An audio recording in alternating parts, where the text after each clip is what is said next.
Walk, walk, walk sa tabing dagat ng Barangay Umiray, Dingalan, Aurora.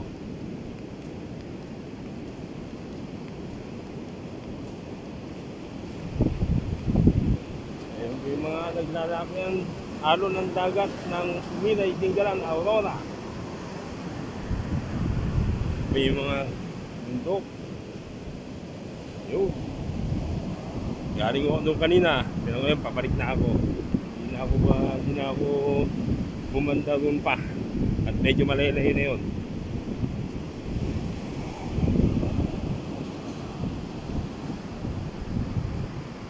Hindi na nakapaligo ko, pero malakas yung alon dito sa dagat ng Umiray ng Dingalan, Aurora.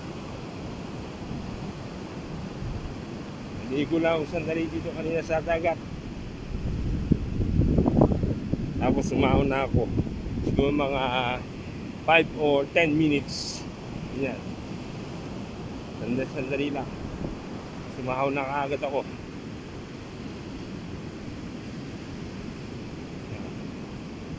Oh. Oh. Hangin amihan kasi dito eh. Today December 1. At bukas babalik na kami ng aming bayan sa San Jose City, Nueva Ecija tomorrow. Kaya namin mag-breakfast. 3 hours lang po ang biyahe mula dito hanggang sa aming bayan sa San Jose City, Nueva Ecija. So, magandang lugar din po ito po. Yan po yung mga bundok. Yung bundok. Yan po yung bundok ng Quezon Province. Malapit na dito. At pwede rin lakarin doon. Hindi na ako nagtuloy itong banda ng kanina at medyo malaylay na. Baka maabutan ako dito ng high tide. Pagka pinuntahan ko pa yung bandang gabi doon, baka maabutan ako ng high tide. Maabot pagka high tide kasi maabot yung tubig hanggang doon mula sa may dagat hanggang doon sa may mga damo-damo na yan. May kalabaw pa.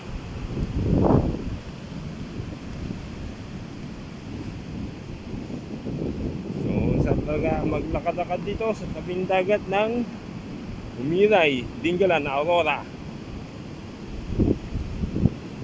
3 hours lang po mula dito hanggang sa bahay po ng San Jose City, Nueva Ecija. At kung magagaling po kayo sa iba't ibang lugar, pwede rin po kayo punta din dito. Dito po itong dagat, free. Pero yung tutuloyan po ninyo, siyempre may bayad po yun. Yan. Maganda, sa po na simoy ng hangin dito. Talagang fresh na fresh. Sariwa yung simoy ng hangin dito.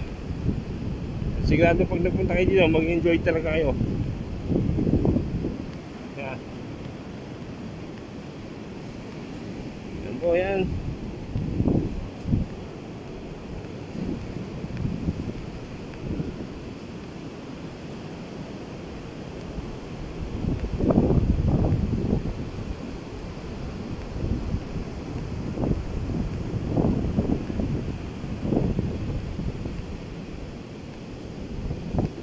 Nako, yun yung aming tinutuloyan yun.